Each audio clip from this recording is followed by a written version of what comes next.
Hi, இப்போ நான் வந்து இந்த முருங்கைக்கீரை உருவ போகிறேன். இந்த கீரையில் அவ்வளோ சத்து இருக்குது. இந்த கீரையில் வந்து இரும்பு சத்து அதிகம். இதை சாப்பிட்டீங்கன்னா அவ்வளோ ரத்தம் ஊறும் உடம்புல. அவ்வளோ ஹெல்த்தியான கீரை. இதை வந்து சில பேருக்கு உருவது எப்படின்னு தெரியாது.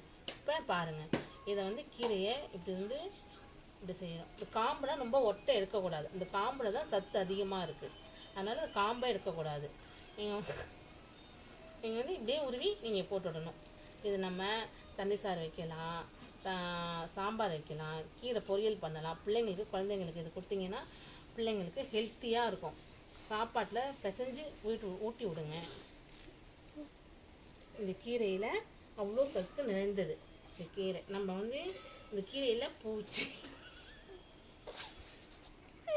பழுப்பு இதுவும் இல்லாமல் நம்ம கீரையை சுத்தமாக ஆஞ்சிக்கணும். ஆஞ்சிட்டு நம்ம சமைக்கணும்.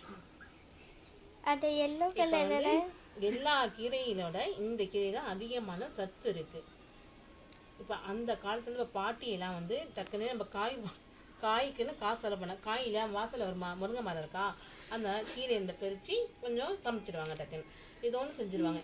கீரை அந்த காலத்தில் சொல்லுவாங்க, கீரை பசுமாடு இதெல்லாம் இருந்தால் நமக்கு செலவே இருக்காது. பால் கறக்கும், பால் கறந்து காப்பி போட்டுப்பாங்க.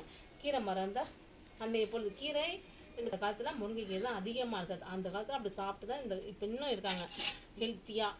இந்த கீரையில் அவ்வளோ ஒரு சத்து இருக்குது. அது எல்லோ கலரில் இருந்தால் தூக்கி போட்டுடணும்.